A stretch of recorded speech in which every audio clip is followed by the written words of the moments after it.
All right, welcome to the Young Turks. Cenk Uygur, Annika Sparin with you guys. Hope you had a great Labor Day weekend. So a lot of Americans did not because their benefits got cut off. We're going to tell you about all that in a second. And Michael Moore is going to be on the show today. So he'll be on in the second hour. Talk a little bit about 9/11, Afghanistan, and other aspects of our endless wars. So great to have him on the program. And hilarious news about ivermectin. Yes, that apparently exists, and we will share it with you guys. Casper. Well, I think we should start off with Senator Lindsey Graham and why he was trending over the weekend. He had some strong predictions regarding our foreign policy in Afghanistan, so let's take it away. We will be going back into Afghanistan as we went back into Iraq and Syria. Senator Lindsey Graham, who is heavily funded by the defense industry, is itching to re-invade Afghanistan following Biden's withdrawal of US troops. In fact, here's more of his conversation with BBC host Stephen Sacker. The Taliban are not reformed, they're not new. They have a view of the world out of sync with modern times. They're going to impose a lifestyle on the Afghan people that I think is going to make us all sick to our stomach. But most importantly, they're going to give safe haven to Al-Qaeda, who has ambitions to drive us out of the Mideast writ large and attack us because of our way of life. We will be going back into Afghanistan as we went back into Iraq and Syria. Hang on, are you seriously think the United States will once again, in a foreseeable future, put troops back into Afghanistan? We'll have to, because the threat will be so large. Why did we go back to Syria and Iraq? Why do we have 5,000 troops in Iraq today? Because of the caliphate rising, projecting force outside of Iraq, killing Americans, killing the French, attacking the British. So yes, it will be a cauldron for radical Islamic behavior. You cannot deal with this over the horizon. What's fascinating about Senator Lindsey Graham and the statements that he makes there, the clear fear mongering about how Americans will be targeted and murdered, is that he also simultaneously minimizes right-wing violence in this country. He consistently minimizes what happened in the nation's capital on January 6th. But more importantly, if you look at the impact of these multiple tours in places like Afghanistan, like Iraq, our soldiers have been suffering with all sorts of mental health issues, which they then bring home, and unfortunately, in some cases, ends up in violence against people around them. In fact, there was a story just this weekend about a sharpshooter from the Marines in Florida, and he decided to, suffering from severe PTSD. I'm not minimizing or trying to excuse what he did, but he opened fire and randomly killed 4 members of one family in Polk County, Florida. Okay, including a 33-year-old mother and her 3-month-old child. And we just abandon our troops here in the United States once they come back from those multiple tours. But Lindsey Graham isn't actually worried about Americans dying. He's not worried about these alleged threats. He's worried about appeasing the defense contractors who have given him more than $1 million over the lifetime of his political career. And I'll give you specific figures in just a second, but Cenk, why don't you take it away? Yeah, so he talked about the Taliban's terrible. They don't agree with our way of life, and they want to take away some of our rights. I assume he means the ones in Afghanistan, not the ones in Texas, but the ones in Texas actually do take away our rights. The Taliban can't take away our women's rights at all, but the Taliban in America, the one that Lindsey Graham subscribes to, Christian fundamentalists, can and do take away our rights. And so if he's talking about how Americans are affected, they're affected a lot more by the actions of Governor Greg Abbott in Texas than they are of Rashid Dostum or Gulbuddin Hekmatyar or anyone in Afghanistan. So that's a reality, and that's a reality that's uncomfortable for him. But for a lot of Christian fundamentalists, they think, yes, our fundamentalism imposed upon you is a great idea. You shouldn't have that kind of sex, you shouldn't have those rights, we should get control over your bodies. Oh, they want to do their fundamentalism based on very similar laws, but just with a different name. Oh, that is unacceptable. Only we get to abuse our women, not them.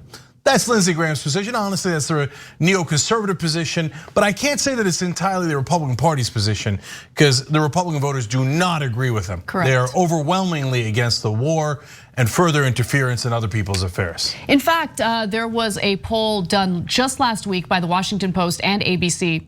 And here's what they found. They found that 77% of Americans say that they support the decision to withdraw all US forces from Afghanistan, of course. Support crosses party lines with 88% of Democrats and 74% of Republicans and 76% of independents aligned behind the decision. So Lindsey Graham's views on the necessity to re-invade Afghanistan is very much out of step with his own voters, his own constituents. And by the way, later in the interview, he also said this. He said, Afghanistan will be a cauldron for radical Islamic behavior, presenting the United States with only two options. You can say that's no longer my problem, or hit them before they hit you. And it's just amazing because he's just recycling the same fear-mongering tactics that were used in the lead up to that war. And also the lies that were told right before we invaded Iraq in that preemptive war. Yeah, hit them before they hit you is the most common statement before someone starts a terrible war. By the way, you know who said hit them before they hit you? Adolf Hitler. Now, you could say, hey, Hitler said a lot of things and you shouldn't compare anyone to Hitler. I hear you on that, but I'm not doing it to say Lindsey Graham is the same as Hitler. I'm doing it so you understand it's the oldest trick in the book. He said, oh my God, we've got to protect the homeland. It's literally what Hitler said. And we've got to hit them in the Sudetenland, in Poland, in Russia, in all these places before they hit us. They're coming to hit us poor ethnic Germans. They're coming for us, so we've got to hit them first. So whenever you hear somebody talking about all they understand is violence, that's why we have to murder them before they even do anything, understand that they're the actual murderers. Now, if you look at what really motivates Lindsey Graham, because he knows that the Taliban doesn't really pose a threat to Americans. In fact, if you take troops, you put them back in Afghanistan, that does risk their lives, right? So what really motivates him? What's the motivating factor behind his statements there? Well, I implied that he's trying to appease his defense contractors, and that's very much real. If you look at the entirety of his career and the top sectors that have contributed campaign donations to him, you'll see that in that list, in the top 5 is the defense sector. And by the way, I want to make clear that this is just the money that we know about. There's also dark money pouring into campaigns, which makes it kind of difficult to decipher just how much money these sectors have actually given him. But of the money that we know about that isn't dark money, over the lifetime of his career, he has received over $1,007,328. Yeah, that's a lot of money. And guys, look at the line right after that, energy and natural resources. It gets ranked in a funny kind of way here, but it's actually bigger than defense. It's over 2.5 million in his career. But those guys also greatly benefit from wars in the Middle East, because when you have instability in oil-rich countries like Iraq and Iran, what that does is it drives up prices. Because they're worried about supply, and even if demand stays the same, prices naturally go up. So that's 2 out of his top 5 giant donors, over $1 million, as you saw in those sheets there, that are heavily incentivized to create more wars in the Middle East. Now, a lot of our mainstream media is in the brainwashing business, and they brainwash you into thinking that giant global corporations like oil companies and defense contractors are not interested in profits. They're just benign charities, and they give the politicians like Lindsey Graham $2.5 million, $1 million, etc., just for charity, because they believe in the same principles as he does. No, they're purchasing a politician, and what they are buying is the product of war. And you create the war, we supply it, we get rich, and we take some of the small amount of that and funnel it back to you. This is the cycle of corruption. Now, what's really disheartening is a perfectly fine interview, and obviously the interviewer there challenged Lindsey Graham when he said such an outrageous thing like we're going back. But what no reporter ever challenges them on is, hey, Lindsey Graham, why should we listen to you given that you've taken millions of dollars from people who profit from these wars? Isn't it obvious that you're literally making a killing out of these wars? And so you would seem to be the least reliable source here, given how heavily incentivized you are to start more wars. You literally get more checks every time you start more wars. So you would be the worst person to interview, not the best on this issue. Isn't that correct, Senator Graham? But no one ever asked that because you don't ever want to offend the elite because they actually rule this country, and reporters know their roles. Their role is to do propaganda on behalf of the powerful. That's right. All right, well, let's take a look at policy back at home where, unfortunately, some of the benefits regarding COVID have run out. So enhanced federal unemployment benefits have expired. In fact, they expired over the weekend, on Labor Day specifically, which means that millions of Americans will not get the expanded benefits even as coronavirus is surging, even as businesses are not operating at full capacity, even as millions of Americans are still without jobs. Now, to remind you all, the added benefits, federal benefits, amounted to an additional $300 per week on top of the state unemployment benefits. But the expiration date, reached on Monday, means that 7.5 million people will lose their benefits entirely, and another 3 million will lose the $300 weekly supplement. Now, what has Biden said? Well, as you can imagine, there hasn't been much pushback from Biden or any urgency from Biden to provide an extension of these benefits. In fact, Biden has called on certain states, those with high unemployment rates and a willingness to continue aid to jobless workers, to use state relief funds from the March law, the COVID relief bill, to help the long-term unemployed. So far, no state, of course, has said it plans to do so. Roughly half of the states, nearly all of them led by Republican governors, moved to cut off benefits early on their own. Biden and his administration did not fight them. In fact, the Biden administration has now pivoted toward passing his agenda, both the bipartisan infrastructure bill and allegedly the reconciliation budget bill that includes all of the provisions that would actually help keep American families afloat. Now, to be quite honest with you, maybe he's fighting behind the scenes, but I personally haven't seen much of a fight from the Biden administration in regard to the reconciliation bill. But nonetheless, this is not a good day for Americans who are still searching for work. And of course, there's a huge misconception in regard to what those unemployment benefits did to the alleged labor shortage that we're experiencing. So Cenk, do you want to comment on that? Yeah, so this affects a ton of people. 7.5 million people get cut off now. Another 3 million lose an extra $300 they were able to get. Another 3 million had lost it earlier, a couple of weeks ago, or some time ago. So combined, that's nearly 14 million Americans that are losing benefits. So this is going to have a massive impact. But look, the Biden administration is clear. They're not looking to extend it at all. They're not even pretending on this one. A lot of times they, oh golly gee, we would love to continue the eviction moratorium, but all of our real estate donors say we can't. I mean, the courts say we can't, probably, maybe, if we help them. Okay, so in this one, they're not even trying. They're like, no, we're gonna end this. We don't want you to extend it. By the way, so the red states are the ones that took away the unemployment benefits earlier, and Biden didn't object. But now the blue states are not petitioning to use them either. They're not using the extensions at all.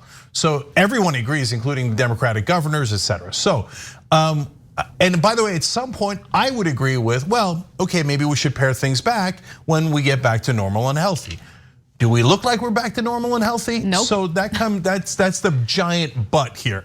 Okay, there's two aspects of it. One, the Delta variant really threw us for a loop, including myself. Like, I thought we were past it. I was ecstatic. I was even going indoors in some places without masks, being vaccinated, et cetera. But now here comes a giant surge, and now we're back to masked up and affecting businesses and their ability to hire. The unemployment numbers are not good recently.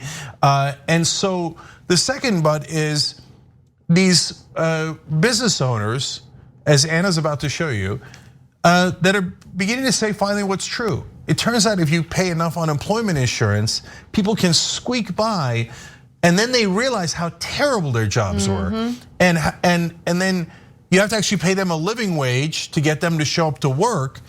And man, businesses do not want to do that. And in fact, there's one business owner flat out admitting it. But he says he represents a lot of people. Fox News says he represents a lot of people. And in the business community, unfortunately, it's true. He's like, damn it, I don't want to pay living wages. We had him exactly where we wanted him, barely hanging on by a thread. Right, I mean, in a situation where workers had absolutely no leverage, but with unemployment benefits, they have a little bit of leverage, but there is still a misconception about what motivates workers to avoid going back to some of the jobs they had. I'll get to that in detail in just a moment, but first, I bring you Jason Kramer, the owner of the Doo-Wop Drive-In, who admits that, all right, I guess I'm just gonna have to pay people a living wage, whereas before I was paying them starvation wages. Here's the thing: if people get mistaken because of what we stand for, we're okay for giving people assistance that need it. This was way too much money for way too long. The issue is the money that was given out was for help, not to stay home and do nothing. I couldn't even get people to walk in the door to even explain to them, listen, I'm willing to compromise and give you a living wage, give you a working wage, not just minimum wage, but I wasn't even given the opportunity to help people get jobs. It is strictly about capitalism. I took the risk. I put my life on the line. I put everything, I worked hard, but I was willing to even share my wealth, the minimum that we were making with the employees, but I couldn't get people even in the door. You have all these statistics saying, well, all these millions of people want jobs. Where are they at? Where were they? No, I love that, because it's like, I wasn't given the opportunity to pay my workers a living wage. I couldn't even get them through that. It's interesting because there's already data showing that for the employers who were willing to up the wages of workers during the pandemic, they had a far easier time getting their workers to come back. Now, there are other factors at play that actually have a much larger influence on workers' decisions to stay home, and I'll get to that in just a second. But Jeng, I just love the admission there. Yeah. Like, I would have paid them a living wage, I just didn't get the opportunity. Yeah, so there's two things that I love about that. One is the lies, and two is the truth. So first, the lies. He's like, I would have given it to them, and they wouldn't take it. They wouldn't walk in the door. Yeah, I was in Colorado a couple of months back, and that's when things were coming back into business before the Delta variant. And the fast food chains had big signs in front, $15 an hour. I saw one that said $18 an hour. Okay, and guess what? They were functioning, they were open because people saw those signs and they walked in because $18 an hour sounded pretty damn good. Okay? Strange how that works, Jake. Huh? Weird. Yeah. Meanwhile, this poor guy, he doesn't know how to put a sign in front of his establishment. He didn't get an opportunity. He didn't get an opportunity to put up a sign. He worked so hard. He put everything on the line. My dad was a local businessman. He was a pretty good businessman. You know what he would do? He'd put an ad in the paper. You could have done that. Oh, I didn't get a chance. Okay, pretty sure you did. But look at you. You have a chance to say it on Fox News here. Tell people what you're paying. And I guarantee you they'll show up in droves if it's a good number, right? So that's the lies. The truth, though, is even more amazing. He's like, I was willing to compromise and pay them a living wage. Oh, were you? Well, are you not merciful? I didn't know you were that much of a humanitarian. So apparently before you weren't willing to compromise and pay them a living wage. Okay, and he views that to be a compromise. Come on, I'm even letting you live off my wages and you're still complaining? Jesus. And then the second admission, I was even willing to share my wealth. Again, quite the humanitarian you are. Right. Well, you see, when people work with you and you all make the money together, yes, in a manner of speaking, you should share the wealth, and in a way that will motivate them to come to work and maybe even create an atmosphere where you like each other, right? And that you have a functioning business. It doesn't mean they're gonna make more than you. It doesn't mean you're not gonna make plenty. But yes, you're supposed to share enough for people to show up to work. That's the bare minimum. And he views it as like I'm such a good guy. I'll even pay you guys minimum wage and share my wealth a little bit. No, that's not what makes you a good guy. So let's talk about why workers aren't going back to work, right? Because I think that there's this, and this always happens, the smearing of American workers as lazy, as bums, as people who just want to sit on the couch, when in reality, you look at productivity in this country, before the pandemic, and Americans work the longest hours, incredibly hard workers, incredibly productive, but we're just all bums. Okay, great. But evidence so far suggests that programs are playing at most a limited role in keeping people out of the workforce. States that ended the benefits early, for example, meaning the unemployment benefits, have seen little, if any, pickup in hiring relative to the rest of the country. So one of the main things that gets cited is childcare. Because remember, the coronavirus pandemic, whether we want to believe it or not, is still raging. So what ends up happening to kids who are supposed to go back to school? Well, they go back to school, there's an outbreak of coronavirus, and a bunch of students have to quarantine, meaning that their parents need to be home to take care of their children. Right? Childcare is incredibly expensive. Most people can't afford it. So there's a cost benefit analysis that happens in every household. It ends up being that the mother is better off staying at home with the kids instead of working all day to just pay all of her earnings toward childcare, right? So data released by the Labor Department showed that the states that cut benefits have experienced job growth similar to, and perhaps slightly slower than, growth in states that retained the benefits. That was true even in the leisure and hospitality sector, where businesses have been particularly vocal in their complaints about the benefits. So that's the thing, I mean, people in this country get no support at all. So if we're not gonna get help with childcare, how are you gonna expect workers who make meager wages to show up to work when all of their wages then get spent on childcare? It makes no sense, it makes no sense. This system is broken. And to smear workers as like these lazy bums is so disgusting, when in reality, you've got greedy businesses that don't want to pay a living wage. You have the government that's unwilling to do anything about childcare and the lack of a social safety net. And this is the situation that we end up in, period. This is the way it works.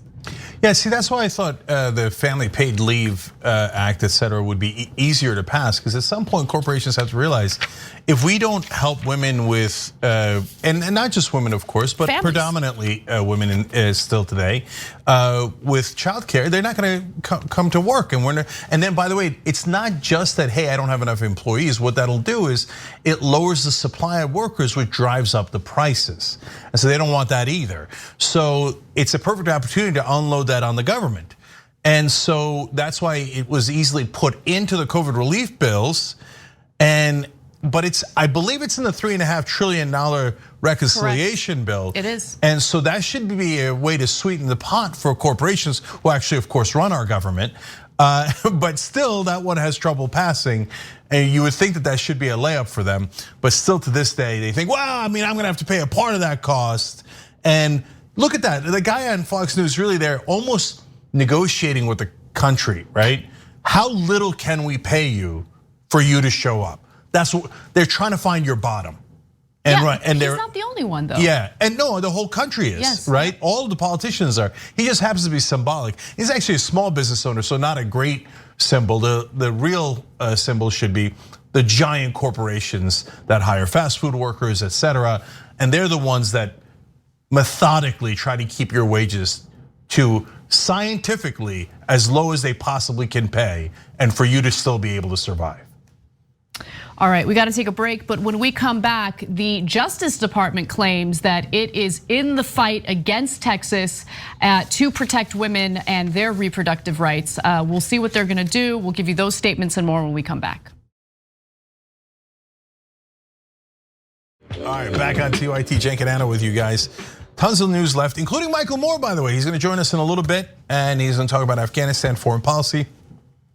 And by the way, also perhaps the evils of capitalism. So that's gonna be an interesting conversation. Casper, more news. All right. President Joe Biden's Department of Justice has weighed in on Texas's abortion ban. Now, the ban is, of course, after 6 weeks following conception, which means that 85 to 90% of abortions will be banned in the state of Texas. Now, Merrick Garland, the Attorney General, has weighed in, and he said that the Justice Department has reached out to US attorneys' offices and FBI field offices in Texas and across the country to discuss our enforcement authorities. He claims that they will be protecting women's reproductive rights in Texas. But to be quite honest with you, the statement was a little vague in regard to the legality or ability to do so.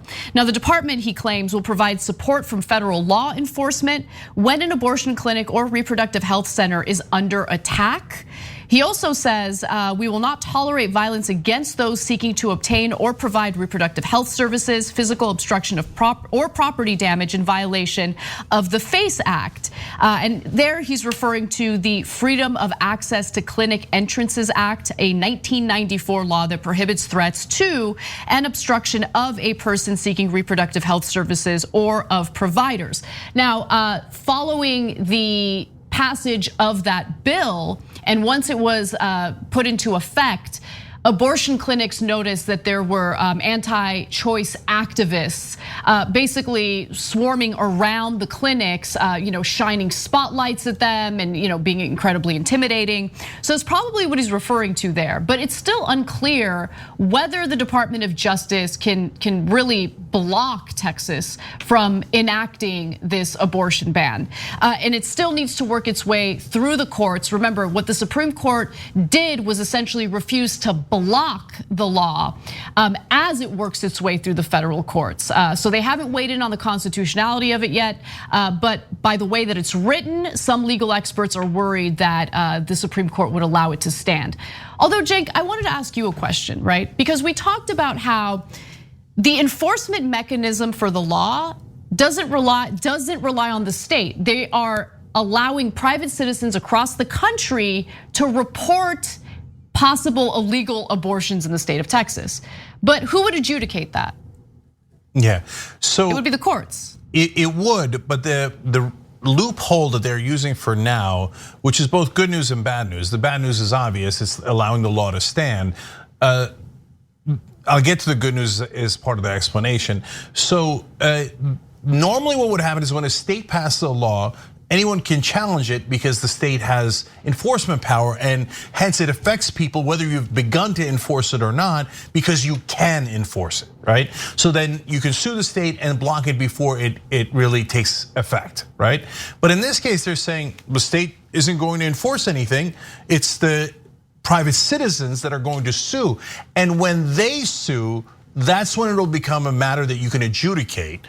Okay, and then at that point, they would bring in the case, the argument that, hey, this is really a state's issue here, because without the state paying the $10,000, these vigilantes couldn't collect anyway. But right now, they can't even make that argument because no one is subject to the law yet, because no one's been sued for the $10,000 yet. None of the clinics have been sued yet. I got that, but also, I mean, the judicial system is part of the state, isn't it? So isn't the judicial system also part of the enforcement mechanism? Well, I hear you, but what they're saying is there's no case to adjudicate. Now, it's the liberal justices are saying, no, you're obviously creating a loophole which puts this into effect anyway and uses state power. So it's not wrong to ask that question. In fact, that's in my opinion, is probably the correct decision. But I'm just trying to explain the loophole to you guys. Right. And what conservatives are saying and what the conservative justices are relying on is, we're not, and this is the good news part of it, they're saying we're not judging the merits of the case at all, because it's not yet a case in front of us. Once somebody sues a clinic for $10,000, then it'll be a case in front of us, and then we'll judge it on its merits. Got it, yeah. So we'll see if the Justice Department can really protect women who are seeking abortion. Right now, the abortion clinics in the state of Texas are being incredibly cautious. In fact, the day that the law went into effect, they canceled all their appointments because they're worried about being tied up in litigation, which of course will be incredibly costly and could bankrupt them. So this is already having an impact on women in the state. Now, Matt Gaetz, of all people, a Republican congressman who's facing a DOJ investigation for possible sex trafficking of a minor, had some views on this. He says, quote, "The DOJ is out of control. This is totalitarian stuff. If they don't like the law, they will just use DOJ raw power to crush it." Oh, so regulating women's bodies and telling them what they can and can't do with their bodies, that's not authoritarian in any way. That's not totalitarian. That's not a problem at all, right? But the Department of Justice attempting to protect women's rights, that's where you get into totalitarian territory for Matt Gaetz. I mean, he's a clown. But it's disheartening to see how easily people are duped. And ivermectin's one case of it that we're going to talk about later in the show. Just have to say simplistic things like, it's also approved for humans. But what is it approved for? No one asks, right? Or unfortunately, some people don't ask. In this case, he's like, can you believe the federal government is using its power like this? And all the right wingers go, yeah, I hate it when the government uses its power over human beings to take away their freedom. What do you think Texas was doing? I love it when Texas, the government uses their power to take away your freedom. But they genuinely believe it because they don't, you just have to frame it the right way. The federal government, when they act, it's tyrannical. When the Texas state government acts, it's wonderful and protects freedom. It doesn't have to make logical sense. It just has to fit pre-designed talking points and framing so it triggers the conservative mind to go, me like freedom, me hate tyranny. Right? Do you like freedom for women to choose what to do with their own bodies and their own lives? Me no like freedom. But no, wait, that's life. I have different talking point for that one. Okay, me like life. Okay, great. So you want to take the vaccine because 600,000 people have died. No, me no like life.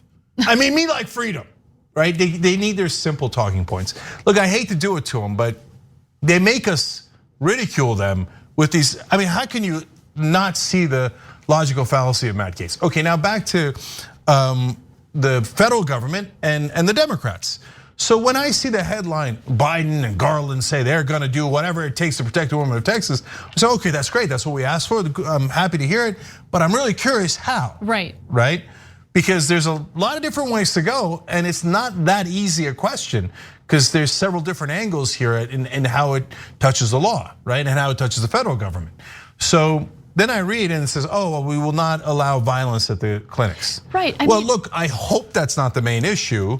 I'm glad you're doing that, but that's really gotta be the bare minimum. If that's all you're gonna do, that's not that interesting. Yeah, okay, so let me just give my assessment. And I'm glad you said that because I'm like, is there something I'm missing here? I feel like the Biden administration is giving us the illusion of taking action when in reality they're not doing anything because they're not addressing the heart of the problem. Yes. They're talking about like we're gonna protect women as they enter abortion clinics. No, but women aren't gonna be able to enter abortion clinics at all if they can't even get an appointment for an abortion because the abortion providers are terrified of the costly litigation that they're now gonna have to deal with as a result of people from across the country suing them for allegedly providing illegal abortions. That's the problem. That was not addressed at all in the statement that came from the DOJ, at all. No, I always think of Dodd-Frank in these situations. All you have to do is tell the press that you're doing something historic or really strong, and they'll all write it down. It doesn't matter if it's true or not. Like Dodd-Frank was a very weak financial reform after the 2008 collapse that Obama passed, super weak. It let the bankers run roughshod again. And right now we're over leveraged. All those problems have come back in a different form. But they told everybody in the press, this is historic. And everybody in the press wrote, historic financial reform, as if it's fixed. And in this case, we are fighting back against Texas. We will do everything we can. They will do everything they can. Yeah. I mean, it's absurd. It's stenography, yeah. Yeah, look, yes, but what? What are they doing? Right. So, I mean, I was talking about airlifting the women out of Texas to make sure we can protect their rights if there's no clinics that are open. That'd be pretty badass. Okay, are we gonna do that? Are we gonna send in the National Guard? What are we doing? Oh, okay, I don't want them defacing the property of the clinics. Well, I don't either, and I don't want anybody's life in danger, but you can't brag about doing the least and then tell us you're doing the most. Well, apparently you can as long as you have the mainstream media up your ass. Yeah, that's exactly right. All right, well, we got to take a break, but when we come back, Portland, the city of Portland might retaliate against Texas, but does it mean anything? We'll give you our views on that and more when we come back. All right, back on TYT. Jake Uger and a Kasparian. Don't often give the full names, I just did it. All right, more news. All right, well, let's talk a little bit about Portland. The Portland City Council is set to vote on essentially boycotting the state of Texas over its anti-choice law, which effectively bans the vast majority of abortions in the state. Now, the question is, can they do it and will it really have any type of impact? Now, Portland Mayor Ted Wheeler said that the city council will vote on whether to ban trading goods and services with Texas and also bar state employees from official business travel as well. The resolution, if passed, would also bar city employee travel to the state. Mayor Wheeler's office said that the resolution would be in effect until Texas either withdraws the abortion law or it gets overturned in court.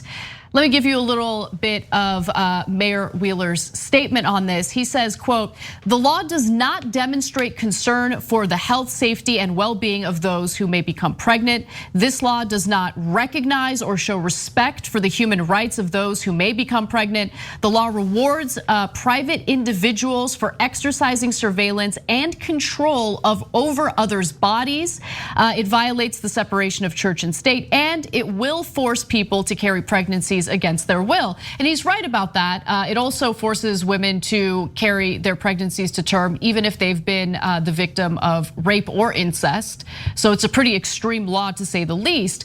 But I do also want to note that it appears that if they do pass this resolution, it'll mostly be symbolic. So how much business does Portland do with Texas?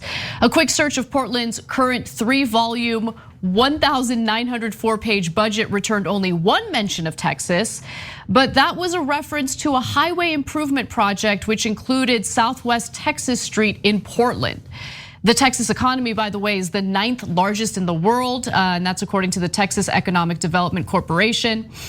Texas exports about $315.9 billion worth of goods and services to countries outside of the United States each year, including exports like petroleum and coal products. So I like that the city council is considering making a stand, even if it's just a symbolic one. But just know that even if they do vote in favor of this resolution and overwhelmingly pass it, it is unlikely to really have an impact on the decisions of Texas lawmakers who are trying to appeal to their rabid right-wing voters. Yeah, so I still love it. I think it's the right idea. And sometimes I talk about building a change machine here at TYT, and of course, it's a funny phrase, right? And nobody knows what it means. But part of what it means sounds like a great way to describe it then. I know, right? Yeah, totally. So hey, listen, I'm here all week, okay, coming up with these brilliant ideas. No, but part of what it means, and eventually I hope people understand what we're going for here, is, for example, I'd like to follow suit. If we were a larger corporation, it'd be easier to do and say, hey, we're not going to do business in Texas either, and we'd have to figure out what that means, et cetera. But then I would love to build a coalition of small businesses saying we will not go to Texas. That would have more impact. And then Portland starts this. I would love to help a coalition of cities that say we're not going to do business with Texas anymore, and that would have a huge impact. Both those things would. So that's part of why I'm trying to grow this into a bigger network so we can have bigger impact in a lot of ways, including financial, because that's the only thing that really moves the needle, especially for conservatives, especially because their donors are pretty much business interests. And so if you hurt the business interest or you affect the business interest, then you could affect laws like this. And then all of a sudden, Republican politicians are a little bit more careful how they tread. At this point, they're not at all careful, because Greg Abbott, the governor of Texas, was asked about the fact that there was no exception to rape or incest, as Anna pointed out, in this law, and he said, no, it's okay, because we've got a plan. We're going to wipe out rape from Texas, so that won't happen nailed anyway. it, yeah, because especially the Republican Party, they've shown themselves to be people who take rape and the mistreatment of women very seriously. Yeah, yeah, and rape has not been wiped out anywhere on the planet. It's an absurd thing to say. It's the kind of thing you say if you have nothing else left to say, which is Greg Abbott's situation, because they're saying basically, if you don't carry your rapist baby to term, we're gonna have empower a whole bunch of vigilantes in the state of Texas to come after you and the clinics that you're going to and try to hound you and bankrupt the people trying to help you. Now the woman, by the way, just to clarify, can't be sued. Yeah, the clinics can. But the clinics can, and the woman would have to be part of those proceedings, which would be awful. You have to track the women and violate their privacy and be totally gross to them, okay? And of course, the effect of it is to make them carry the zygote all the way to term and take care of it for 18 years. Basically, turn the woman into chattel, an indentured servant of the state. That's why people compare it to Handmaid's Tale, because you're using the women for their bodies and not asking them for permission. But yes, the clinics pay the money. Yep. All right, one more story before we go to our break, because Nike stepped in it, and I don't know how they didn't see this coming. So, Nike decided to shut down its corporate offices for a full week because would you look at that? They're really looking out for their workers. They want to make sure that they focus on their mental health. You know, things have been really difficult with COVID. But it's retail workers, you know, the forward-facing employees who have to deal with customers all day, those in the service industry. They're expected to show up. So how did Nike not see how awful this idea was, especially as they're promoting it as something that makes them the good guys for looking out for the well-being of their workers. Now, it has closed its corporate offices for the week so employees can, quote, enjoy additional time off to rest and recover, end quote, according to their statement. Matt Morazzo, a senior manager at Nike, posted on his LinkedIn page, quote, it's not just a week off for the team, it's an acknowledgement that we can prioritize mental health and still get work done. But as I mentioned earlier, the retail workers are still expected to show up. In fact, when a reporter from KGW News called a Nike retail store, the person who answered the phone said this was the first they were hearing about the paid time off for corporate employees. And an associate professor from the University of Oregon School of Law said, if it is the case that part-time workers in a retail store are expected to come to work, whereas headquarter offices are not, that also sends a message about which kind of workers they care about and are willing to invest in. And by the way, this doesn't even account for the people who actually make the products for Nike, who overwhelmingly do not live in the United States and are in fact exploited in countries like China and Vietnam. I'll get to those details in a second, Cenk. Yeah, so apparently they didn't run it by their employees at the retail stores. They told them to just do it. Sounds like they didn't want to shatter limits. I guess if the shoe fits. But they could just do it. They could, but I said that already. Okay. Oh, you did? Oh, I wasn't paying attention. Okay, well, I thought we maxed out on bad dad jokes. Okay, right. So seriously though, it's an interesting story and an important one.